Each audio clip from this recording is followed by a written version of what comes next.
A história da evolução do homem é marcada por essas exterminações. A nossa postura e o nosso comportamento mudaria o número de desencarnados, Elahá? Sim, a nossa postura pode mudar por diversas formas. A começar pelos aspectos do pensamento, em que a gente deve manter um processo de lucidez, de oração, de termos bons hábitos de pensamento. Quando a gente lê a obra Os Mensageiros, de André Luiz, e que ele narra quando ele anda nas cidades e ele observa dos apartamentos escorrendo uma substância enegrecida que saem de dentro dos lares, fruto do pensamento pesado que às vezes as pessoas mantêm, e a gente lê tantas obras que falam das doenças que são decorrentes dos nossos estados psicológicos. A obra de Joana de Ângeles está repleta disso. Então, há muitas pessoas que adoecem até fisicamente por conta de alguns problemas do campo psicológico que acabam atingindo o físico. Então, o nosso pensamento é uma das formas de adoecermos, não só a nós, como aos outros, com a nossa preocupação que a gente tem ou falta de preocupação. Então, o nosso pensamento, ele pode interferir nisso.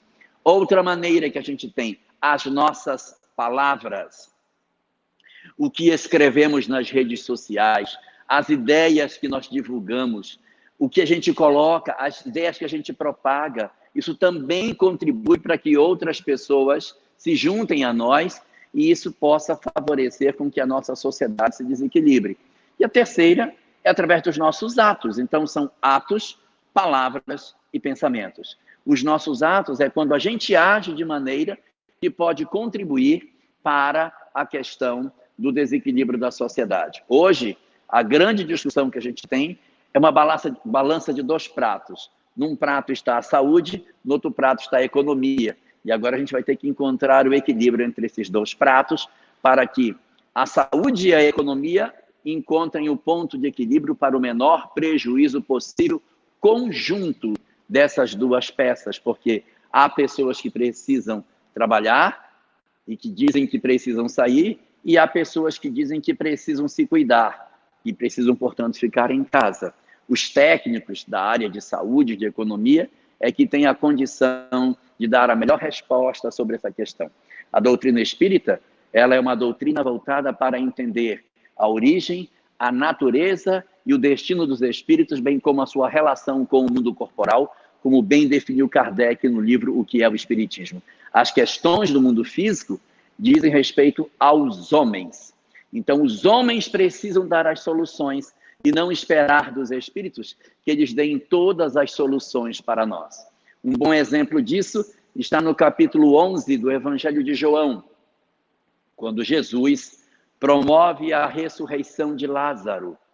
Como todos bem lembram, na hora que Jesus está diante do sepulcro e Lázaro está sepultado, Jesus se vira para a multidão e diz: rolai a pedra. E a multidão, com muito esforço, rola a pedra e Jesus então chama Lázaro, que sai do sepulcro. A grande pergunta que é respondida por Vinícius é: por que Jesus, que foi capaz de tirar Lázaro do sepulcro, não rolou a pedra e fez o serviço completo? É porque os homens podem rolar a pedra, mas não podem ressuscitar Lázaro. Então é importante que os homens rolem a pedra e Jesus faz o trabalho que os homens não podem fazer.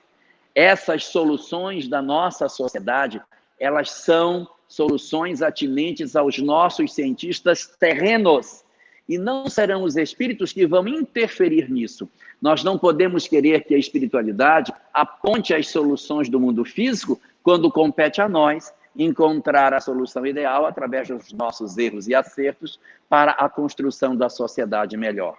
Eles estarão para dar o suporte que for preciso, mas o destino dos homens, quem decide, são os próprios homens.